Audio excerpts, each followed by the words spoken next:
Piano vaccini anti-Covid fase 2. Dopo il cosiddetto V-Day, la giornata inaugurale di somministrazione delle prime 90 dosi, conclusa ieri con successo, rispettando pienamente modi e tempi che erano stati pianificati e senza nessuna reazione avversa. Attese per domani 4.000 dosi di vaccino come primo lotto per poter immunizzare tutto il personale in prima linea nell'assistenza ai pazienti Covid, rispettando le priorità del piano vaccinale. L'Uslotto Berica, che conta 6.400 dipendenti, prevede di vaccinarli tutti entro i primi giorni di febbraio. Salvo imprevisti, si comincerà dopodomani, mercoledì 30 dicembre.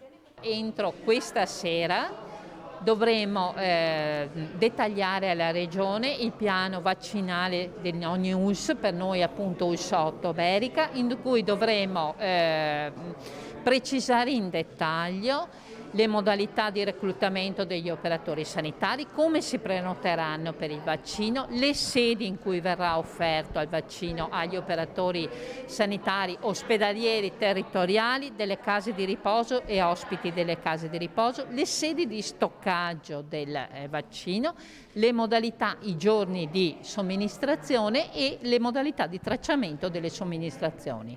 Senta, quali sono i punti critici, quello che la preoccupa di più in tutta questa macchina gigantesca che richiede un grande sforzo proprio di coordinamento? È proprio quello, cioè mettere in piedi una macchina organizzativa che necessita di forze di personale e anche di competenza, perché ogni seduta vaccinale deve essere messa in piedi secondo le procedure nazionali e regionali.